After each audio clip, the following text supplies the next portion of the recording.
नमस्कार दोस्तों, कुंडली विश्लेषण के इस श्रृंखला में आपका बहुत बहुत स्वागत है।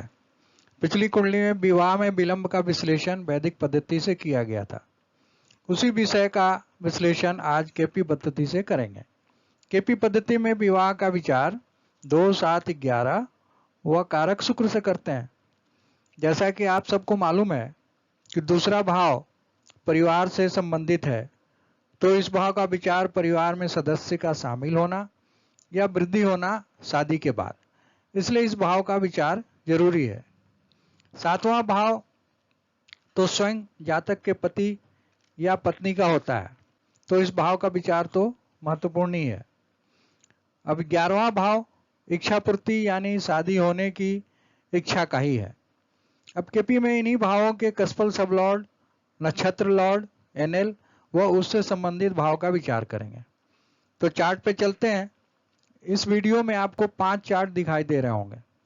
पहला कस्पल चार्ट, दूसरा राशि चार्ट, तीसरा कस्पल पोजीशन, चौथा एनएल नक्षत्र स्वामी का या स्टार लॉर्ड का, और पांचवा चार्ट प्लैनेट के सिग्निफिकेटर का है। अब कस्पल पोजीशन चार्ट पे चलते हैं। तो दूसरे भाव का कस्पल सबलॉर्ड राहु है। 7वें भाव का कस्पल सबलॉर्ड भी राहु ही है और 11वें भाव का कस्पल सबलॉर्ड मंगल है। अब नक्षत्र लेवल या नक्षत्र एनएल चार्ट पे इन ग्रहों का स्टार लॉर्ड या नक्षत्र लॉर्ड देखेंगे।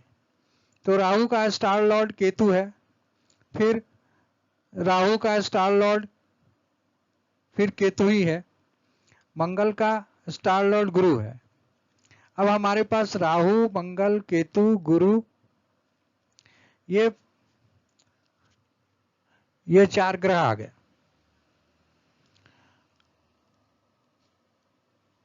इन ग्रहों का प्लैनेट सिग्निफिकेटर चार्ट पे हाउस सिग्निफिकेशंस देखेंगे। तो राहु 6, 12, मंगल 3, 6, 10, 11, 12 भाव, केतु 11, 12 और गुरु 3, 4, 6, 10 भाव सिग्निफाई कर रहा है। इन ग्रहों में 2, 7, 11 भाव जो शादी के भाव हैं, इनको ढूंढेंगे। तो 11 भाव ये इन ग्रहों के द्वारा सिग्निफाई हो रहा है, तो शादी तो होगी, शादी की प्रॉमिस है। लेकिन इन भावों को नकारने वाले भाव जैसे 6, 10, 12 हैं, वे भाव भी सिग्निफाई हो रहे हैं, तो शादी में होने वाली कठिनाइयों को भी निर्देशित कर रहा है। और यही वजह है कि शादी होने में दिक्कतें पेश आ रही हैं। तो शादी तो होगी क्योंकि 2, 7, 11 भावों में से 11 भाव है, तो शादी का प्रॉमिस तो है।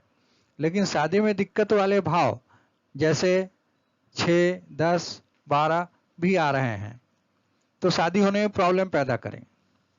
और यही कारण है कि शादी में विलंब हो रहा है।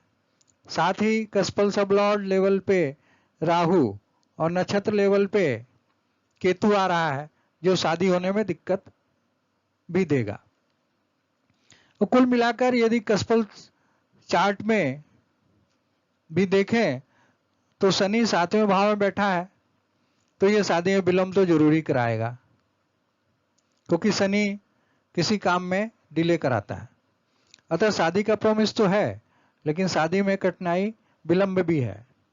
कस्पल चार्ट में शुक्र जो शादी का कारक है, वो 5वें भाव में स्वराशि में बैठकर 11वें भाव को देख रहा है, तो शादी का प्रॉमिस तो देगा ही देगा।